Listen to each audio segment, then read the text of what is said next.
Harka fuun akkam jirtu daawwattoota keenyaa kun Sona Miidiyaati. Qophii Sona Miidiyaa torban kanaa keessatti kan irratti fuulleffannu tibba kana mata duree guddaa ta'e kan marsaalee hawaasaarra marsaa jiruuf mootummaa biyya bulchuuf illee mata dhukkubii jabaa kan taa'atti jiru. Dhimmi kunis maal akka ta'e tarii isinumtu shakkuun ooltan jedheetan amana. Eeyyee miliqfamee bahuuf aqamuu qormaata biyyoolessaa kutaa 12ffaa biyya Itoophiyaati. Akkuma beektanii baatii kana keessa jechuunis caamsaa 23 hanga 25tti akka lakkoofsa Habashaa kan biyyattiitti jechuudha kan kennamuuf ture qormaatii biyyoolessaa kutaa 12ffaa jala bultii qormaatichaa irratti miliqfamee ba'ee marsaalee hawaasaa irratti gadi dhiifamuu hordofuun ture booda ministeerri barumsaa biyyatti kan guutummaatti qormaata sana haquuf dirqaman. Qophii Sona Miidiyaa har'aa keessatti isa kana bal'inaan ilaallaa mootummaan bifa maaliin itti deemaatti jira marsaaleen hawaasaa maal jechaatti jiru ilaalchi barattootaa maal fakkaata miidiyaaleen garaagaraa immoo dhimma kana akkamiin gabaasaatti jiru isa jedhu ilaalla. Sona Miidiyaa har'aa keessatti bal'inaan waliin ilaaluuf deemnaa jechuudha. Kun Sona Miidiyaati. Hanga xumura sagantaa keenyaatti turtii gaarii.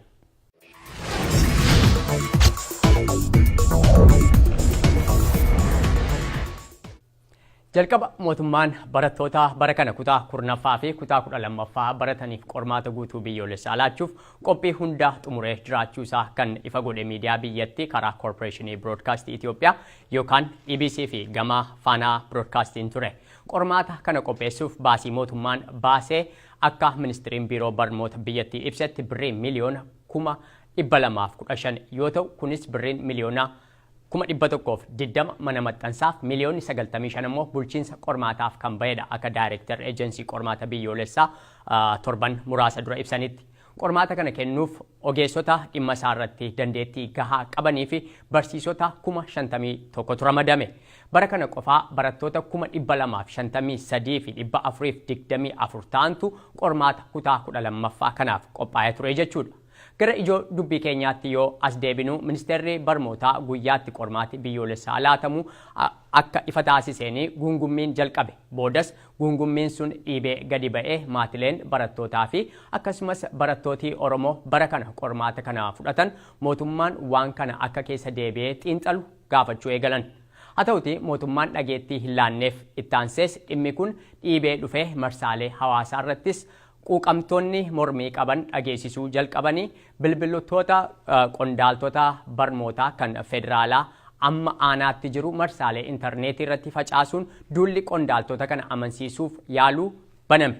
Kunis osoo hin milkaa'in guyyaan qormaataa akka saffisa ifaatti dhihaatee barattoota kana bira ga'e jechuudha. Mormitoonni yookiin aktiivistoonni mormii uummata Oromoo keessatti gahee bahaa turanii otoo hin hafin qormaanni kun dheereffamuu baannaan miliqsinee baasuun facaafnee qormaaticha gufachiifna yookiin immoo akka afur dirqisiifna jedhanii mootummaatti dhaadatan. Haala kana keessatti jala bultiin qormaatichaa gahe. Mee akkaataa miidiyaaleen qormaanni miliqfamee facaafamuu fi haqamuu itti gabaasaa turan ilaaluu keenyaan dura waldura dhaabbannoo kanarra akkamitti akka ga'ame of duuba deebinee haa ilaallu. Akkuma beekamu dhimma maaster pilaanii Finfinnee fi labsii magaalota Oromiyaa ilaalchisuun mormiin irra jireessaan barattoota Oromoo hirmaachisaa bahe biyyattii keessatti sadaasa bara 2015 irraa jalqabee otoo walirraa hin citin baatii 6 darbaniif geggeeffamaa akka ture ifaadha. Baatileen 6 darban barattoota Oromootiif baatii itti mormiin geggeeffamaa ture qofaa osoo hin taane baatii wareegamni lubbuu hedduun itti kaffalamedha. Baatii 6 kana keessatti yoo xiqqaate Oromooti lakkoofsaan 500 ta'an ajjeefamaniiru lakkoofsa isaanii himuun kan nama danqu hedduun madaa'anii hospitaala seenaniiru barattoonni hedduun mana hidhaa magaalaa keessaa jalqabee hanga mooraa waraanaatti kumaatamaan hidhamaniiru. Oromiyaan harka bulchiinsa naannoo Oromiyaa jalaa baatee humna waraanaatiin akka bultus kan taasifame baatileedhuma 6 kana keessa ture jechuudha. Haala kana keessatti barataan Oromoo tasgabbaa'ee utuu guyyaa tokko daftara isaa seeraan galagalchee hin ilaalin birrannaa fi rifaatuun reeffa obboleewwan isaanii fi dhiigi daandii duratti otoo isaan ilaalanii dhangala'aa ba'e sun sammuu isaanii keessaa utuu hin haqamin mootummaan biyyattii naannolee biroo guyyaa tokkoof barumsi isaan darbee hin beekne yookaan ammoo barmoota isaaniirraa gufatanii hin beekne waliin qormaata guutummaa biyyoolessaaf barattoota Oromoo teessisuuf karoorfachuun yakka daangaa hin qabne kan egeree barattoota Oromoo irratti miidhaa hangana hin jedhe dhaqqabsiisu dhaloota tokko akka jirutti kan abdii dhabsiisuuf jireenya borii isaanii itti dukkaneessuu malu ta'uu waan hubatameef jecha barattootis maatiinis quuqamtootis karoora mootummaa kana dura dhaabbachuuf kan dirqaman jechuudha. Haa ta'uti mootummaan dhimma dhaloota bor biyyattii geggeessuuf dandeettii guddaa qaban kanaaf gura laachuu yeroo isaan argan. Barattoonni maatiin barattootaa otoo hin hafne qondaaltota barmootaa aanaalee isaaniitti barreessuu fi qaamaan dhaquun guyyaa qormaataa akka jijjiiramus gaafataa bahaniiru. Maanguddoon biyyaaf hayyoonnis hogganoota barnootaaf bulchiinsa sadarkaa naannoo Oromiyaa dubbisanii guyyaa kana jijjiiruuf waadaan erga galameefiin booda murtiin mootummaa federaalaa qormaatichi akkuma karoorfameen itti fufuu qaba kan jedhu ta'u namoota iyyannoo dhiyeeffatan kanaaf deebiin deebi'e. Yaaliin mariidhaan qormaaticha tursiisuu milkaa'uu waan dadhabeef duulli gara miidiyaa hawaasaatiin itti fufe jechuudha. Kunis bilbiloota qondaalota barmootaa qindeessanii facaasuun uummanni biyya keessaaf alaa bilbiluun qormaanni akka jijjiiramu akka iyyatuuf ture. Kunis dhageettiin arganne. Ittaansee mootummaan dhimma kana keessa deebi'ee ilaaluudhaa yoo baate qormaaticha baafnee raabsinee salphinaa wajjin akka haqamu isin dirqisiifne akeekkachiisni jedhu mootummaatti dhaamamuu eegale quuqamtootaan. Mootummaan birrii biyyattii miliyoona 215 kan itti baase qormaati guutuu biyyoolessaa kun bifa kamiinuu ni gufata jedhee waan hin amanneef akeekkachiisa quuqamtootaa waan sodaateen fakkaatu ture. Otoo kun kanaan jiru guyyaa qormaataa eegamaa ture sun akka heeruma qarree kunnoo otoo jedhanii kunoo jechuun dhufe yeroon karoorfatame gahee bor jedhamee beekame. Yerichi barattoota Oromoo baatii 6 guutuu dabtara isaanii hin ilaalleef garuu yeroo baay'ee dhiphinaa ture. Gaafa sanbataa jechuunis caamsaa 20 mootummaan guyyaatti aangoo qabate kabajachaa oolee borumtaasaa dilbata caamsaa 21 ganamumaan gungummeen qormaatichi akkuma jedhame bahee facaafamaa jira jedhu marsaalee hawaasaaf qe'ee keessa naanna'uu jalqabe. Gungummiin babal'achaa yoo deemu odeeffannoo sobaatii qormaati bahee hin jiru jechuun hoogganooti biiroo barmootaa gadi ba'anii ibsa laatan. Matumaayyuu qormaati sun akkaan akka baay'ee itti yaadamee qophaa'ee fi akkasumas haala eegumsa cimaa qabu jalatti akka hiramee jiru gadi ba'anii ifa gochuun barattooti sammuu walabaan akka qormaataaf ta'an waamicha godhan. Akkuma ministeericha ibsa isaanii xumuraniin xiqqoo ture dubbiin dhodha'uu eegale. Gungummiin qormaati ba'u gara dhugaatti jijjiiramee qormaatichi marsaalee hawaasaan gadi lakkifame. Isaan sirna sana jala otoo jiranii miidhamni uummata isaanii isaan yaachise ofitti murteessanii qormaata qaroo Oromoo doomsuuf qophaa'e sana miliqsanii baasanii diida guutan. Dura kan herregaa ittaansee kan Ingiliffaa gadi bahee marsaan hawaasaa kan akka feesbuukii qormaata biyyoolessaa kutaa 12ffaaf deebii isaatiin haguugame. Haammaatu jedhamee deebiin qormaataa kanaas harkaan hojjetamee walii hiruu fi marsaalee hawaasaa facaasuun matumaa ho'eetti fufe. Ta'us qormaanni kunis kan sobaati deebiinis sirrii miti jechuun ofitti amanamummaadhaan deeggartoonni mootummaa barreeffasuutti ka'an. Jala bultii sana qormaati guutummaa biyyoolessaa marsaa hawaasaa irratti yoo gadhiifamu kanneen ija shakkiin ilaalaa turanis jiru. Kanneen haaloti jiran hundi itti bitaachaanis hedduu turan. Hundumaafuu baatilee 6 guutuuf kan dabtara isaanii otoo hin galagalchin turan barattoonni Oromoo garuu dubbiin kun akka dhugaa taatuuf rabbiin kadhachuu malee carraa biraa hin qaban turan. Haala kana keessatti guyyaa qormaataa gahee barattooti irsaasii isaanii qabatanii miira wal dhaheen gara mana barumsaatti ka'an jechuudha.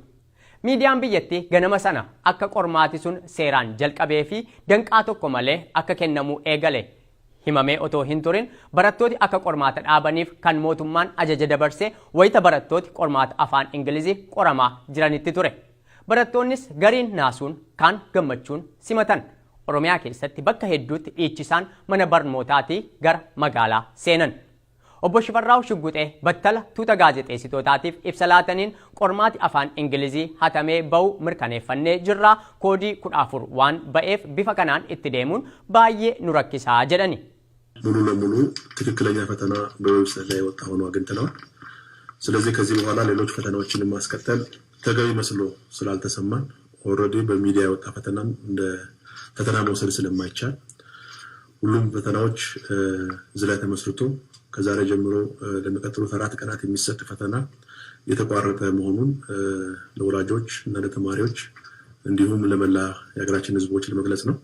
ኦቦ ሽፈራው ሽጉጤ ካሮራ ለመታ አከ ቀበኔ ፊ የሮ ጥቆ ጅዱት አከ ኡመታ ካሮራ ሰነ ኢፈ ጎደን ዱበተኒ በረቶታፍ ማቲ በረቶታስ ኢፈ መጋፈተን ፈተናው እንደተሰረቀ መረጃ እንደነበረው የገለጸው ሚኒስትሩ ፈተና ከመጀመሩ በፊት መቅደድና መመልከት በህግ የተከለከለ በመሆኑ ነበር ብለዋል። ሚኒስትሩ አቶ ሽፈራው ሽጉጤ ተማሪዎች ክፍል ገብተው ፈተና በተማሪ ፊት እስኪቀደድ ድረስ እኛ ፈተናውን መክፈት ስለማንችል ፈተናውን አልከፈትንም። 2 ሰዓት ተኩል ላይ ተማሪዎች ወደ ፈተና ክፍል ገብተው ከተጠቃለሉ በኋላና ፈተናው ከተከፈተ በኋላ በእጃችን ያለውን ከብራና ሰላም ማተሚያ ድርጅት ውስጥ ያለው በፖሊስ ጥበቃ እንዲመጣና እንዲቀደድ በማድረግ ጥያቄዎቹ ተመሳሳይ መሆናቸውን አረጋግጠናል። ሁለተኛውን ዙር ፈተናም በቅርብ ጊዜ እንደሚሰጥና ይህንንም ሚኒስትሩ እስከሚያሳውቅ ድረስ ተማሪዎችና ወላጆች በትዕግስት እንዲጠባበቁ አቶ ሽፈራው ገልጸዋል። እንዲህ አይነት ህገወጥ ድርጊት የፈጸሙ ግለሰቦችንም ሚኒስትሩ ከስር መሰረቱ እንደሚያጣራና ለህግ እንደሚያቀርብም ተናግረዋል። ህብረተሰቡም እነዚህን ግለሰቦች በመቃወም በኩል ከሚኒስትሩ ጋር ሊተባበሩ እንደሚገባ ጥሪ አቅርበዋል። ያም ሆኖ ግን ተማሪዎችና ወላጆች ለተፈጠረው መስተጓጎል ሚኒስትሩ ይቅርታ ጠይቋል። ተማሪዎች ተረጋግተው እንዳይፈተኑ በሆነው ምክንያት ለተፈጠረው መስተጓጎል ከፍተኛ ይቅርታ በትምህርት ሚኒስቴር ስም መጠየቅ እፈልጋለሁ። ቦድ መርሳሌ ሐዋሳ ረቲ በሬፈሞቲ ሞቱማ ረቲ ፉሌፈተኒ ፊ ቆስ ኦፍ ኬሳ ቀበኔ ሄዱንስ መጠንፈሙ ጀልቀበኒ ገማ ኢሳን ሞቱማ ደገረኒንስ ዋ ሄዱት በሬፈሙ ኤገለ ሚዲያን አደዳስ ወለርካ ፉዱን ሐቀሙ ቆርማተ ቢዮሌሳ ከነ ገባሱት ካን እንደምላችኋል ከኤቢሲ የ7 ሰዓቱን ዜና ይዘን ቀርበናል። የማቀርብላችሁ ተመስገን በየነ ነኝ። በአብዛኛው የሀገሪቱ አካባቢዎች ተሰጠ ያለው የ12ኛ ክፍል ፈተና መቋረጡን የትምህርት ሚኒስቴር አስታወቀ። ሚኒስቴሩ ፈተናው እንዲቋረጥ ያደረገው ደግሞ ፈተናው መሰረቁንና በማህበራዊ ድረገጽ መሰራጨቱ በመረጋገጡ ነው ብለዋል።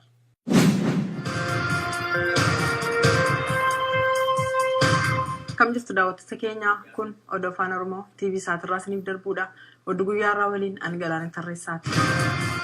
Qormaanni guutuu biyyaalessaa Itoophiyaa kutaa 12ffaa wixata darbee eegalee ture qaamota hin beekamneen dhoksaan waan ba'eef mootummaan Itoophiyaa qormaaticha haquuf dirqameera. የዘንድሮ የ12ኛ ክፍል መልቀቂያ ፈተና በመሰረቁና በማህበራዊ ዌብሳይቶች በመሰራጨቱ መሰረዙን የትምህርት ሚኒስትሩ አቶ ሽፈራው ሽጉጤ ያስታወቁ። ገና ከቅዳሜ ዕለት ጀምሮ በየማህበራዊ ድረገጹ በተለይ የእንግሊዝኛና የሂሳብ ፈተናዎች ተሰርቀው መውጣታቸውን በፎቶግራፍ ተደግፎ የመወያያ ርዕስ ሆነው ነበር የሰነበቱት። ትላንትናና ዛሬ ደግሞ ፈተናዎቹ ተሰርተው መልሶቹ ተለጥፈዋል። Imma haqamuu qormaata biyyoolessaa kana ilaalchisee namooti baay'een bifa gabaasaa VOA'n sagantaa afaan Amaaraa itti dhiyeessetti hin gammanne. Kunis barattoota qormaati kun haqamuun nu miidheeraa jedhan qofarratti fuulleffachuun namoota dubbisee dhiyeessuunsaa komee guddaa uumeera. Karoorri mootummaa Ameerikaa jalqabarraa kaasee afaanota garaagaraan akka sagaleen uummataa biyya lafaarratti darbu yoo hayyamu loogii tokko malee hunda akka walqixa tajaajiluuf ta'e otoo jiru VOA'n sagaleen afaan Amaaraa garuu yaadota uummattoota biyyattii hunda bifa walqixa ta'een hin keessummeessinee jechuun komee qaban marsaa hawaasaa irratti dhiyeeffataa turan namooti kun. ተማሪዎች በዚህ የአንድ ወር ጊዜ ውስጥ ዝግጅት እንዲያደርጉ ማሳስቧል። ለቪኦኤ አስተያየታቸውን የሰጡ ተፈታኝ ተማሪዎች ግን በሁኔታው ማዘናቸውን ገልጸዋል። ስልክ በመደወል ያነጋገርኳቸው እነዚሁ የአዲስ አበባ ከተማ ተፈታኞች ይህንኑ ነው ያንጸባረቁት። በሰበታ አካባቢ ነዋሪ የሆነው ወጣት አንዱ ነው። አሁን ጊዜያችን ላይ እንደመጫወት ማለት ነው። ትምህርት የለም ወይ ምንም የምንሰራው ስራ የለም። ምክንያቱም ከፊታችን ፈተና ይኖራል። ስለዚህ አንድ ወር ሙሉ በቃ በጊዜያችን እንደመቀለድ ማለት ነው። ምክንያቱም እኛ ለፈተናው ተዘጋጅተን ጨርሰናል። ከፊት ያለውን አንድ ወር ወይ ሌላ ስራ ምናሰራ በዚህ በፈተና ሀሳብ ውስጥ ያለ ነው። ስለዚህ ደግሞ እስከዛሬ ግባችን ግንቦት 22 የሚል ነበር። ያንን አይተን ነበር ስንሰራ ነበር። ጀሞ አካባቢ እንደምትኖር የገለጸችው ወጣትም ይሄንኑ ሀሳብ አንጸባርቃለች። ከ7 እስከ 30 ተብሎ ከዚህ በኋላ አንድ ወር ጊዜ በጣም ማለት በጊዜያችን ላይ ተጫወቱ በጣም ተናደናል። qormaatisuun haqamee borumtaasaa ministeerri barmootaa baatii tokkoon booda jechuunis waxabajjii 27 hanga 30tti akka qormaata addaan cite kana laatu akkasumas qormaatisuun bifa adda ta'ee fi eeggannoo cimaan akka godhamuuf ibse. Matumaayyuu namooti qormaata sana qopheessan fira dhiigaa bara kana kutaa 12ffaa qoramu akka hin qabaanne erga qoratameen boodaa jedhani. Garuu ammas karoorri qormaataaf qabame dogongora qaama hawaasa biraa mufachiisu tokko qabatee as ba'e. Kunis akka lakkoofsa Habashaa guyyaan waxabajjiin 30 gaafa uummanni hordoftoota amantaa Islaamaa soomana Ramadaanaa itti hiikan jechuunis Eid al-Fixr irra oola. Guyyaan kun ammoo musliimota qofaan kan kabajamu osoo hin taane warraaqsa bara 1974 irraa kaasee ayyaana biyyoolessaa mootummaadhaan labsamee kaalaandarii waajjiraalee hundaa keessa jiru irratti argamudha. Marsaaleen miidiyaa dogongora kana fuudhanii mootummaatti quba qabuun qoosuu akkuma eegalaniin ministeerichi ibsa biraa baasan. Karoorri qormaataa haaraan ba'e kun ayyaana idaa kan ilaalcha keessa galfatedha jedhani. Yoo ayyaanichi guyyaa kamisaarra kan oolu ta'e gaafas qormaanni hin jiraatu guyyaa ittaanutti darbaa jedhan. Karoorri jijjiirame kun garuu ammas barattoota Oromoo hin quubsine. Yeroon ji'a tokko kun gahaa miti yeroo dabalataa ni barbaannaa jechuun mormii isaanii dhageessisaatti jiru. Gama uummata hordoftoota amantaa Islaamaan ammoo mormiin lama ka'aatti jira. Kan duraa qormaanni yeroo soomaa kennamuun sirrii miti barattoonni garaa beelaan qormaata dhedheeraa guyyaa guutuu fudhachuu hin danda'anii kan jedhudha.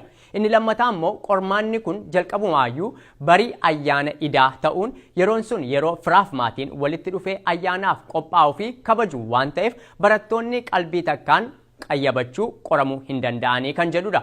Keessumaa barattooti hedduun maatiirraa fagaatanii jiraatan ammoo yeroo kana kan isaan gara maatiitti deebi'anii sooma sana maatii isaanii waliin hiikan. Mootummaan xiiqiirraan kan ka'e kana godhe kan jedhaniif akkasumas mootummaan yeroo karoora kana baasu waa'ee dhahaa yeroo yookaan kaalaandara biyyattii hin yaannee kan jedhan akkuma jiran lakkii akkuma qormaati biyyattii hatamee dhahaan yeroo yookaan kaalaandarri biiroo barnootaas hatamee jechuun kan qoosatti dubbicha deebisanis jiru. Gaaffii qormaanni yoo xiqqaate ji'a lamaaf haa dheeratu jechuun barattoota Oromiyaarraa dhiyaataa jiruu fi akkasumas kan ayyaana iidaarraa haa fagaatu jechuun uummanni musliimaa dhiyeessaa jiru hagammaatti mootummaan deebii ittiin kennin jira. Haala kana keessatti otoo jiru gaazexaan biyyattii riippoorter jedhu matumaayyuu oduu addaa qabatee gadi ba'e. Kunis qormaati guutummaa biyyoolessaa irra deebi'amee waxabajjii keessa laatamuuf qophiitti jiru kun kutaa biiroo qormaata biyyoolessaa kan moggaatti baasuuf qormaati sun hooggansa koomaand poostiin humna waraanaa jalatti akka laatamuuf jiru ifa taasise. Kunis gaheen biiroo qormaata biyyoolessaa gama teeknikaa qofaan ta'a jechuudha. Qormaata qopheessuu, raabsuu, barattoota qoruu fi deebisanii madaaluun ogeeyyotaaf jaarmiyaa mataasaa gaafata. Kanumaafidha ministeera barnootaa jalatti damee yookaan ejensiin qormaataa qobaatti of danda'e kan dhaabbateefis. Ogeeyyotaaf jaarmiyoota kana amanuu dhabuun moggaatti dhiibanii loltootaaf shumaamintoota siyaasaatiin qormaata geggeessuun rakkoo akkamii akka fiduu malu itti yaadamee jira laata.